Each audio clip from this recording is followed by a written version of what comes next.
スズムシキング略してスズキングだよこれ君のために私が作りました Haru would later receive a cease and desist letter from Sega.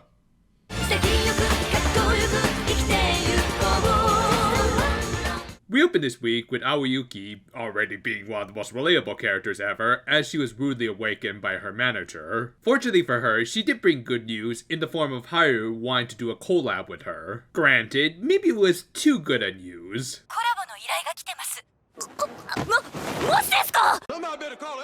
But yeah, it was for the concert that they talked about at the end of the last episode, where they kind of do the whole Vocaloid thing and appear on this big theater screen. With Haru's fame and notoriety, the company estimated about a 3,000 turnout, which would at least avoid a repeat of a certain anime expo disaster. And as for Awayuki's part, as well as that request she hinted at the end of the last episode, she wanted the final song of the concert to be a duet between the two of them. Her reasoning behind this was because, as seemingly the last of the first geners, she wanted to give all of her successors more of the spotlight, hence why she had turned away many soul lives until this point. Thus, giving Awayuki this opportunity would be her one caveat for doing a mostly solo concert. Needless to say, this was heartwarming stuff, and actually gave Haru some significant character development. Granted, she would also hint at some sort of unfortunate incident that prevented her from wanting to perform in front of people, even in virtual form. Honestly, I kind of hope that we get some sort of follow-up to this, but if we don't, well, oh well.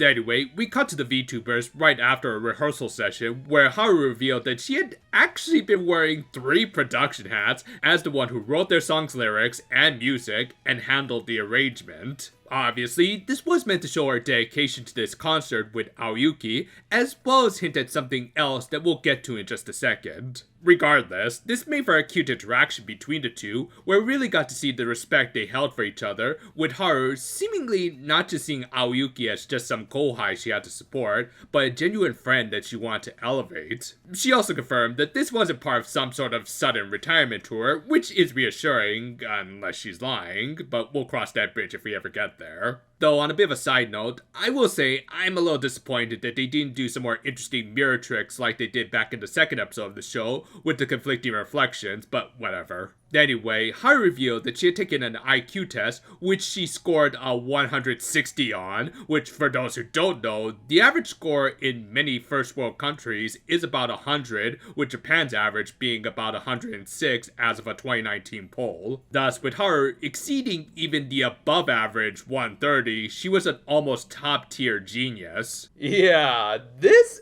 Super XP is apparently really smart. Then again, maybe that Doc just has a PhD that we don't know about. Anyway, she said that her IQ was supposed to be a part of why she wanted to do this concert with Awayuki, which could have multiple interpretations. Like, did she want to mentally challenge herself, or spread her knowledge to the next generation, or was this all just some sort of flex? Yeah, Awayuki was right to say that she didn't really give a real answer. But yeah, that was the nice little first half of this episode that will likely be the basis for the final few episodes of the season. The latter half of this episode, while kind of tying back to the Haru stuff, mostly did its own thing, which I do think was a little bit for the better, as they did focus more on the comedy, as well as literally doubling down on the Yuri, with Awayuki now having to deal with 2 VTubers this time. And of course, they were her 2 top suitors in Alice and Mashiro, with their conflict starting from your typical spat on Twitter or X or cheaper. Yeah, I can't keep up with these things these days. I will say, I kind of wish this part of the episode had been voice acted, as usually some of the best parts of the show are the Wii deliveries by these VAs. Well, they are still better promos than most modern female wrestlers these days. And as the CEO, I can't wait to pay back that bitch who attacked me last week. That was cringe. But yeah, eventually their WrestleMania match spun off into an Awayuki on a pole match to determine who would be the #1 ship of the show. Thus, just kind of on a whim, they had a collab stream out of nowhere against a freaking Utena background. Yeah, in-universe, I do hope they got permission from the license holders for that. Anyway, the comedy of this latter half was pretty great, with both of the VTubers thirsting hard for Awayuki, resulting in her being forced into the straight man position, which they even lampshaded. こんなの私のキャラじゃない。求められる側じゃなくて求める側のはずなの。 Though, I would argue, this is far from the first time she's played that role, and as I've said previously, these characters switch on the fly constantly, which is a major part of the great comedy of the show. Though this is also consistent with Awayuki's character, as while she has been shown to do a lot of the lecherous talk, she also folds like a wet tissue when forced on the defensive in these sorts of dynamics. Granted, I'm not sure if she could ever reach this level of depravity. 慣れない立場に動揺して照れてる淡雪殿が可愛すぎるのであります。 Stop it. Get some help.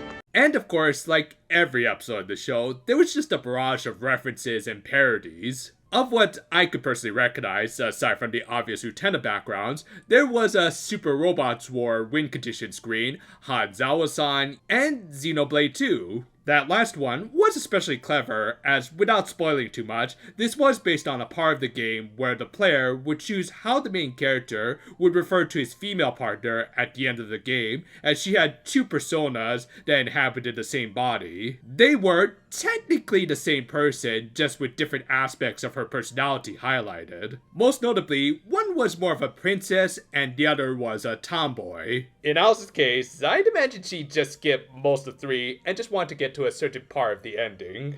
Also, how is it that Anna's Gununu is still a meme after almost 20 years since Strawberry Marshmallow? Anyway, the two did at least try to have somewhat of a competition for Awayuki in spite of having no plans ahead of time, so they left it in the hands of the chat to ask Awayuki trivia questions for them to determine who knew her better. With that, the first one they chose was, where did she wash first? In the bath, which, yeah, Awayuki immediately tried to reject, but Mashiro pulled out her secret weapon. 答えないことでエッチな秘密があったりするのかね、あわちゃん。ここは普通に答える方が。 Alice suggested that she knew the answer thanks to the 720 cameras that she had set up in her apartment, but then quickly retracted, as of course it was just a joke, because yeah, physically she'd only be able to fit like 72 cameras in your average apartment. But yeah, Mashiro managed to get the right answer, thanks to them bathing together a few episodes back. Nice little bit of continuity, whilst also showing that this girl has a bit of an armpit fetish, same. From there, the next question was, what would Awayuki's ideal proposal be? And yeah, I have to agree with Mashiro here, that just casually asking to get hitched is way cuter and more in character for her than Alice's overblown setup. The final question then ended up being what was weighing on Awayuki's mind at the moment. This resulted in the toxicity of both VTubers coming out in full force, but also ended up showing hints at how they could get along, which Awayuki saw as her way of getting out of the situation. Thus, she tried to have the two focus on the question, which just led to more cute flirting, especially from Mashiro and her top-tier troll face. In the end though, they of course couldn't really answer the question because a person's mind could easily change on the fly whenever. So Awayuki tried to resolve this dispute by saying that her current distress was the fact that her friends were fighting over her affection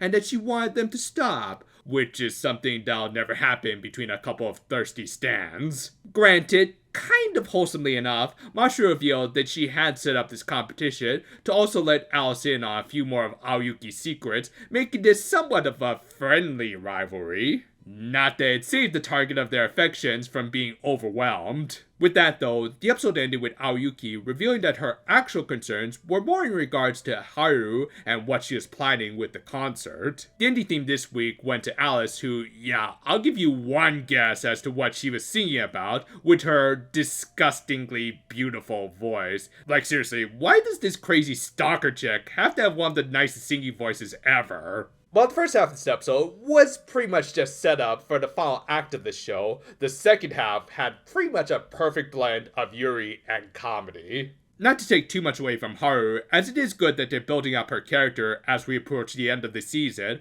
but Mashiro and Alice just kind of stole the show. Like most VTuber collabs, they just had some fun and perfectly wholesome little bits of flirting, or at least I hope it's mostly wholesome.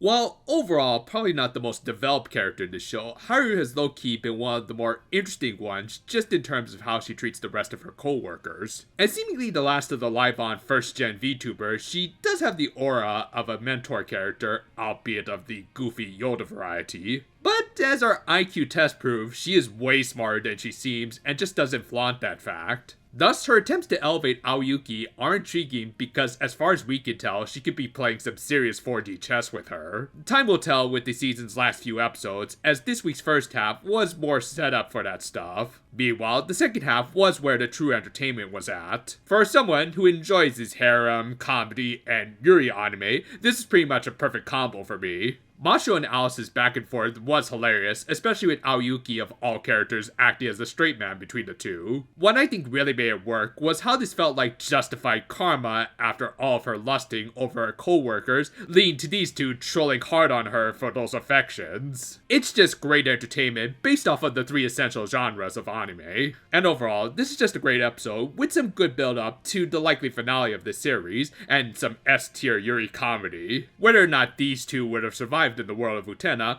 we at least know that they would have dominated something, or rather someone. Well,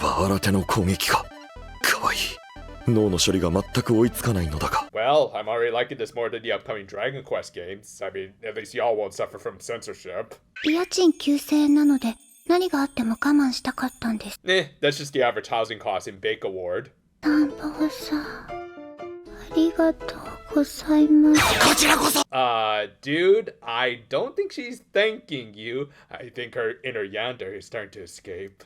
Yeah, this was pretty cute. I mean, being the penultimate episode to this little rom-com, it of course was going to focus mostly on the main couple, though it did have little bits with the other generals too. Gotta love how even a little euphemism could be interpreted as something very horny for Bellatrix. Though I will say, I was half expecting the ghosts to not be real, and like maybe they were actually the cat familiar coming back home angry. That might have been actually kind of a funny twist. Still, the resolution we did get was pretty good, and regardless, Mira and Byakuya's interactions were wholesome, with the two realizing how much they valued the company of the other, whilst also acknowledging that they might be taking advantage of the other two. Of course, Mira assured his supposed arch-nemesis that wasn't the case, and would have confessed more of his feelings if she had just stayed up because rom-com cliches and all that. Still, good enough stuff, and I am looking forward to the conclusion to this charming little series that, if anything, did give us the greatness of Cure Hard Lemonade.